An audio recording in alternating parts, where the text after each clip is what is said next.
Hello and welcome to another conversation with Carl, where we talk to newsmakers and game changers. Remember, for the latest content, follow, like, and subscribe. Today, we are very excited to welcome Professor Peter Stone. Professor Stone is the founder and director of the Learning Agents Research Group within the Artificial Intelligence Laboratory at the University of Texas. He is the chief scientist of Sony AI, an organization that pursues groundbreaking research in AI and robotics. Welcome, Professor Peter Stone, to the conversation. Thank you for inviting me. So, my first question is, so we all have the right definition. What is AI? Yeah, it's actually a much harder question than it sounds. There's actually not a generally accepted definition of intelligence, let alone artificial intelligence, but people have defined it in many ways over the years. My favorite definition is that it's the science of getting computers to do the things people do, but not necessarily in the same way with their brains, bodies, and nervous systems. And so, and this is a definition that you can find in the first study panel report of the 100-year study on artificial intelligence, which is a source I would encourage everybody to go to if they want to learn about sort of the reality of artificial intelligence. It was a study panel put together by AI insiders, but written for the general public. There was a report in 2016, one in 2021, and there's another one coming out this year.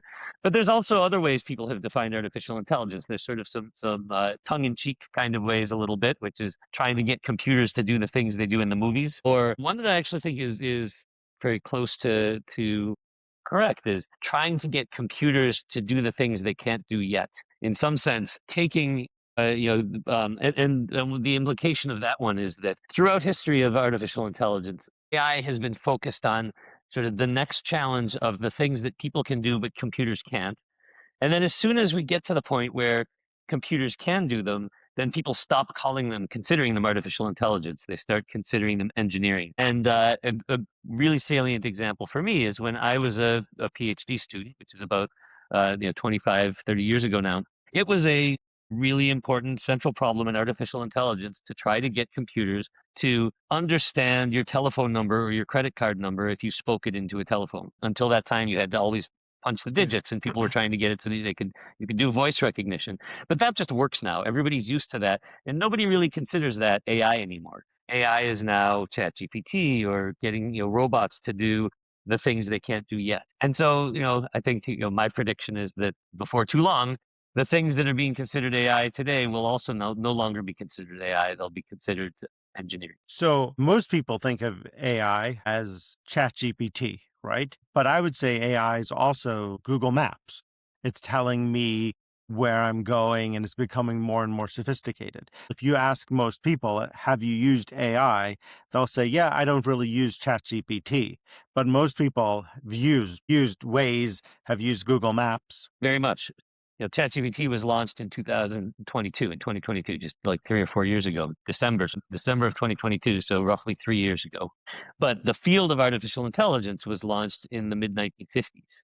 So, it's sort of, and I've been working personally on artificial intelligence for 30 years. So, it's sort of funny to me, a little bit funny, a little bit sad when people, come up to me and say, yeah, I've been working on artificial intelligence since the beginning, 3 years ago. That's not the beginning. There's, artificial intelligence has made many contributions. And again, it's, if you think of it as trying to get computers to do the things that people do with their brains, bodies, and nervous systems, there's, some of the contributions from the earlier days are still around very much. So there was actually another part of the history of artificial intelligence is that it goes through waves. There's like, sort of very hot periods of time when everybody thinks that it's going to change the world or destroy the world. It's usually, sort of bimodal. And then there's other times where we call them AI winters, where people, think AI doesn't work. We already tried it. It was a failure. And there've been a few of these cycles. The biggest boom prior to this one was in the 1980s.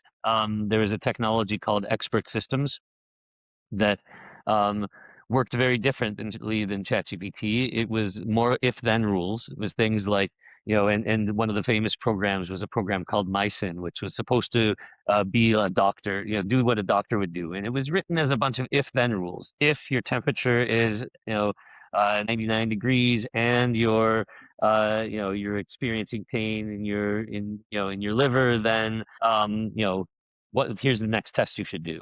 And it was sort of expert systems of this form where for a while people thought we're going to solve artificial intelligence, do everything that people could do. It turned out that it was very difficult to get the knowledge that people had into these expert systems. They called it the knowledge engineering bottleneck. How do we figure out what those if then rules should be? And so people invested a whole bunch of money in artificial intelligence. The expectations were really high, and then they sort of crashed. People realized that technology wasn't going to meet expectations. And the conventional wisdom was that AI failed, expert systems don't work. But the thing is, expert systems are everywhere. They're all around you. They're still here. They haven't disappeared. They're just not considered AI anymore. So there's an expert system in your microwave oven. When you press the button, eat a potato. And there's a temperature measure, right? If the temperature is this much and the humidity is that much, turn it off. There's expert systems in your dishwasher, in your car. These kinds of if-then rules are there. They're just no longer really considered the cutting edge of artificial intelligence. And there've been sort of three big waves of paradigms in AI. There's what was called the symbolic knowledge kind of way, which was when the field was launched in the 90s. These are those if-then rules, and with the idea that knowledge could be distilled into symbols like table, chair, in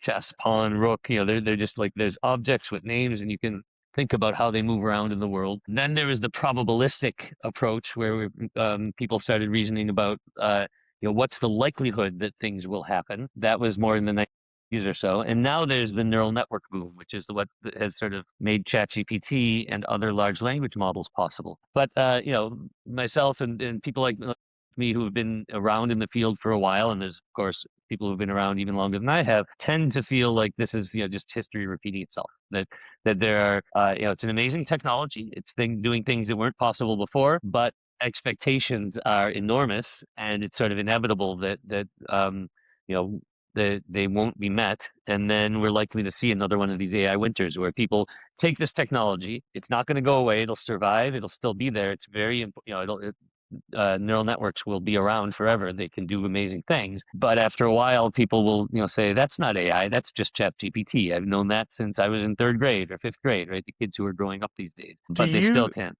Do you think because there's all this money is being invested in AI right now, probably all around the world. Do you think it is like the dot-com bubble and it's all going to burst? And then it's because I don't think it goes away, but I think we have to refigure it out. Yeah.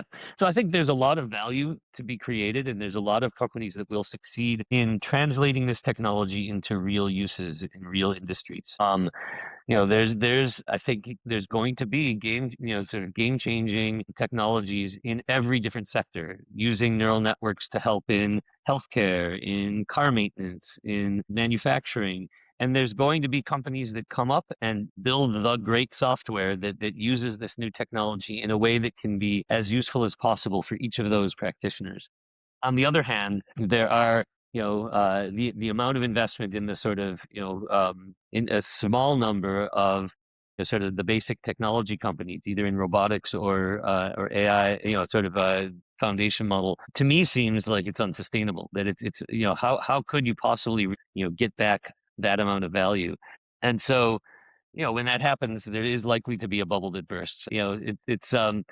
Hopefully, I think if we manage expectations correctly and people sort of manage the amount that they invest in each sector, then maybe it won't be as big of a crash as the dot-com or the one in the 80s.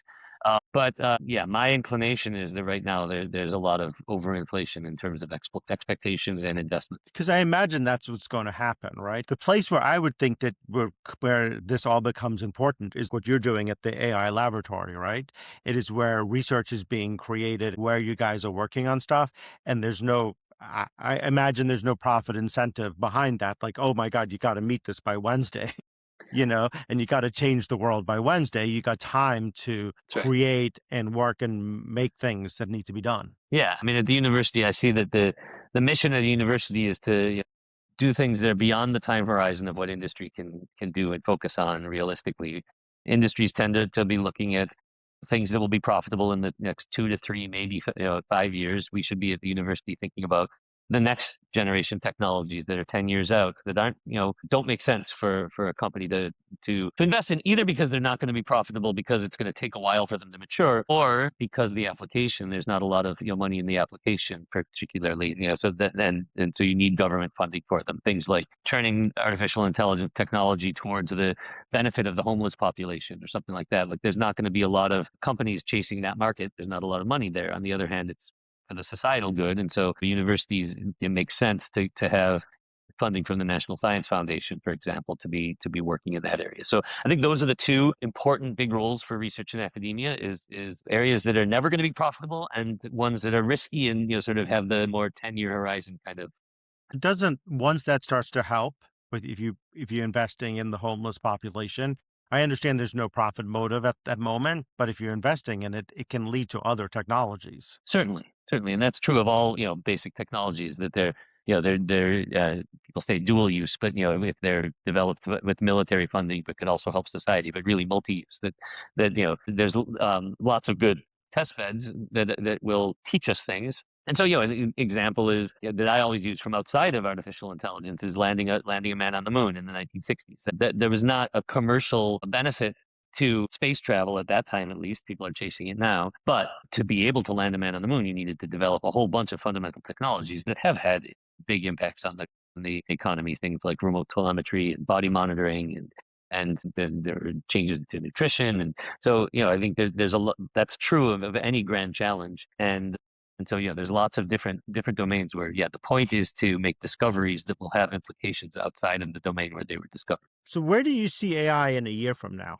1 year in my world is a relatively short time. So, where do I see AI on from where I sit? Is it's probably going to be pretty similar to where it is right now. There's like I say, there's a lot of the fast-paced aspect right now is figuring out the applications of the current technology, which is these large language models and ChatGPT and Genesis and Gemini and Claude. And I think there's maybe a lot of movement in how it gets out there into the public and how it's used in companies. But in the sort of fundamental developments of the technology, things move much more slowly than that. And so, I mean, I'd be thrilled if there's another huge breakthrough from a technological perspective, but those don't tend to happen and emerge in the course of a year. To the world, it looks like ChatGPT was just sort of sprung on us in December of 2022, but really the technology behind it had been in the lab. People were working on it for at least 40 years, and you'd argue even more, that the fundamental neural network perceptrons,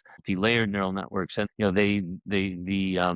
and then the much more direct version of them that led to ChatGPT was sort of introduced in 2012, so 10 years beforehand, and then it took 10 years to get to the point of actually being something that could take the world by storm. So 1 year is a very short time for a completely new technology to emerge. Well, I would say when ChatGPT came out, they would say like, "Oh, you could go into your fridge, take a picture of it, put it up, post it into the chat, and it would tell you what you can make." Before that, that was the same thing as going into Google. If I put down, "What can I make with peanut butter bread?" Yeah, I mean, to come up with the same type of thing, make a peanut butter sandwich. yes, in some ways Yeah, that's the search. The difference is the vision part of it, at least between those things, being able to take yeah. a picture and recognize, um, where is, what's in there, that there is bread, that there is, that there is jelly, that there is peanut butter, whatever. The That's the computer vision problem. And actually, there's a good story that illustrates how bad people are at estimating what's hard to replicate in human intelligence. At the founding of the field in the 90s, there was a consensus that the computer vision problem would be a really good summer project for one graduate student. The computer vision problem was defined as exactly that: look at a picture and label the symbols in it, the objects in it, like being able to look at the picture of you and say there's a flower vase and some flowers and a picture. And they thought, okay, once we have those, once we go from the picture to the symbols, then we'll be able to do the kind of lookup and reasoning and tell me how to what I can cook with it. But it turned out that now there are computer programs that can do that, but it was not a summer project in the 90s. It took about 70 years to get to the point where there were programs that you can take a picture and a computer And program can tell you what's in it. so my issue is, what if you disagree with AI? You go to your doctor and your doctor tells you these are the issues that you have because he looked at AI, but it's the wrong thing. What if he disagrees with that? diagnosis? Yeah. So let me first, the way you phrase the question, let's, disagree with AI. Let Okay. me, I want to remind people, and I've sort of, hinted at this, but it's really important. And this is a lesson in that 100-year study of artificial intelligence, the first report in 2016.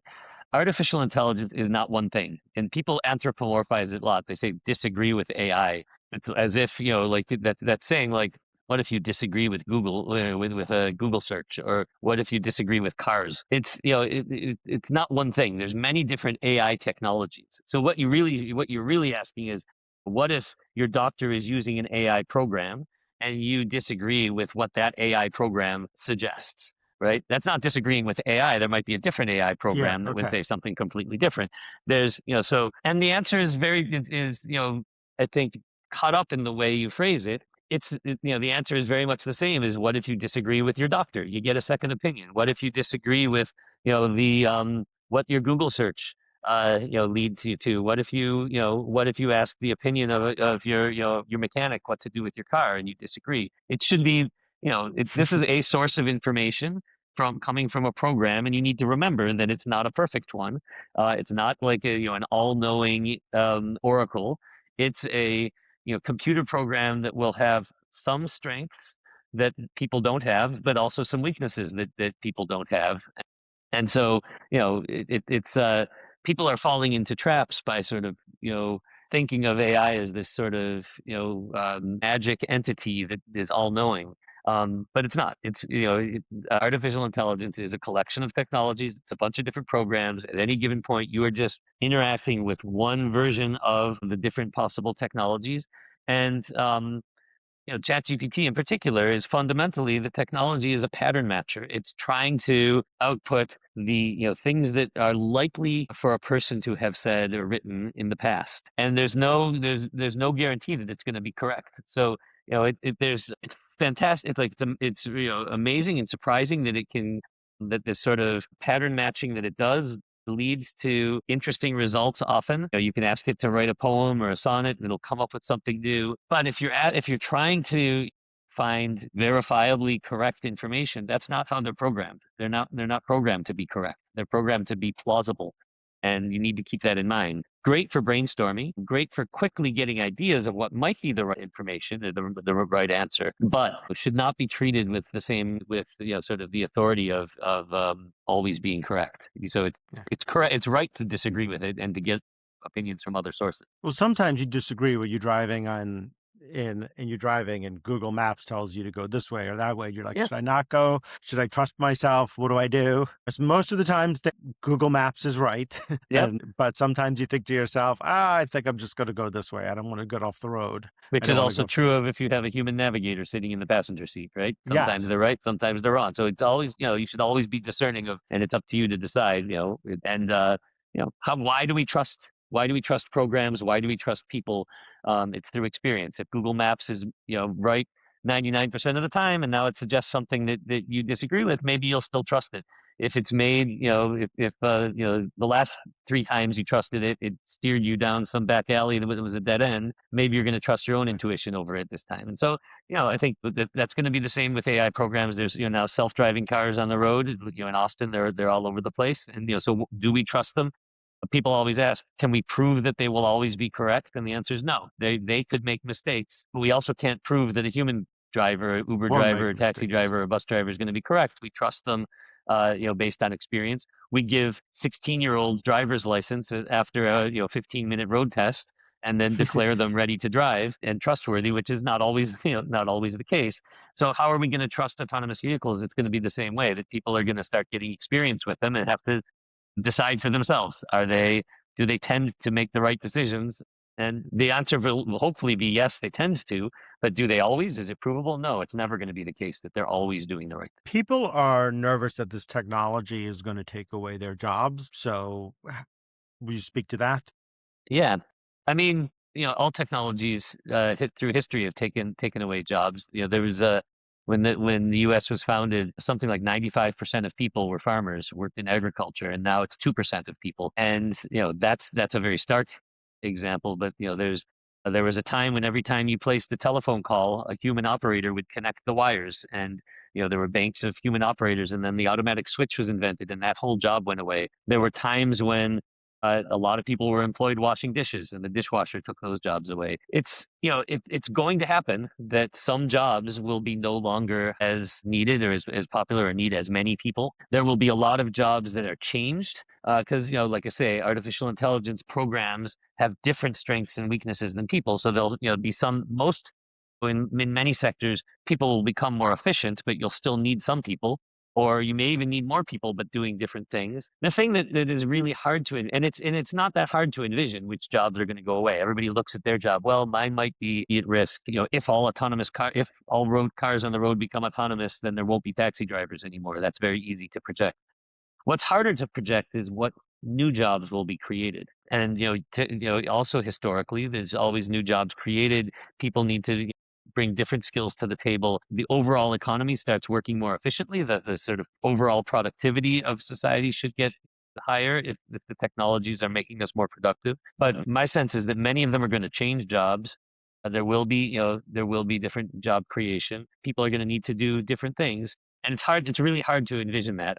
My sense is that we're not so far. The reports from hardcore economists are that AI hasn't change the job landscape nearly as much as people are fearing so far.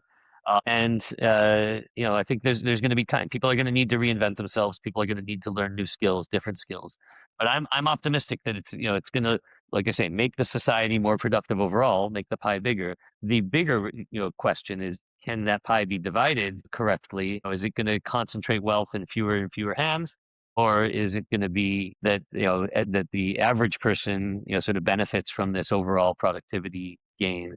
That remains to be decided, or to determine. But I think it's people are correct to be thinking about it and concerned about what's going to happen to their particular job. But I think overall, it's not going to. I'm at least in the near foreseeable future. We're not going to be in a world where people have nothing to do. Yeah, well, people say that about journalists, right? They say that you don't need to have a journalist at a sporting event. You do. It can tell you who won the game, but it can't tell you the feeling. You need a human being to sit there and to see it and to able to be at the event to report on how it happened. So I don't see it I see it changing in some ways and helping reporters, but I don't see it as taking away reporters' jobs.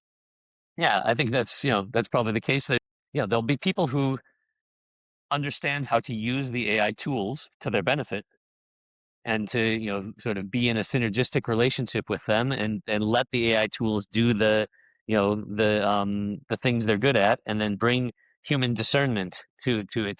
So the journalist might now let an AI tool do the first draft of the description of the game, and then go in and say, oh, that part wasn't right, or add in the nuance, or like the feeling, and they may be able to now write the article. With somebody, a journalist with experience might be able to write the article more quickly. But I think still it's going to be a much higher quality product if the journalist is putting their own mark on. I know we're running out of time here, but I wanted to ask you about middle school students and high school students and how they should be using AI and looking at AI and thinking about AI. Yeah, that's a fantastic question. I think, like I say, there's no chance that artificial intelligence tools are going to go away. So, it's there has been, when ChatGPT came out, there was an inclination of some people to say, oh, let's, keep them out of the classroom. We got to make sure that our students don't ever use these tools, because they're going to, then they'll never learn anything. And to me, that's sort of like saying, let's keep calculators out of the classroom because students won't learn arithmetic. We've learned long ago that we should teach third graders to do addition and multiplication by hand first, but then we should also, in the schools, teach them how to use calculators, so that when you're given, 9-digit numbers to multiply, you don't try to do it by hand, even if you could.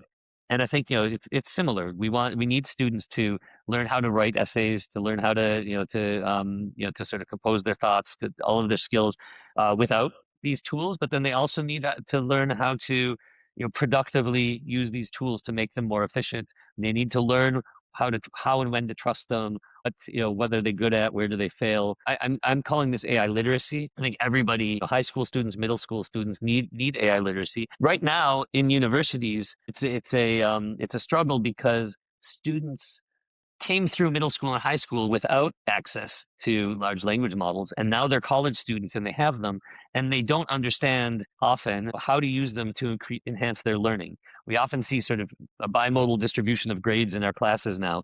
The students who still learn the material by doing the homeworks and then come to the final exam prepared to do the final exam, and the students who let the ChatGPT do their homeworks, get good grades on the homeworks, but never learn the material, and then come to the final exam and fail. I'm hoping that today's middle school and high school students, the ones that will learn correctly how to learn in concert with these tools.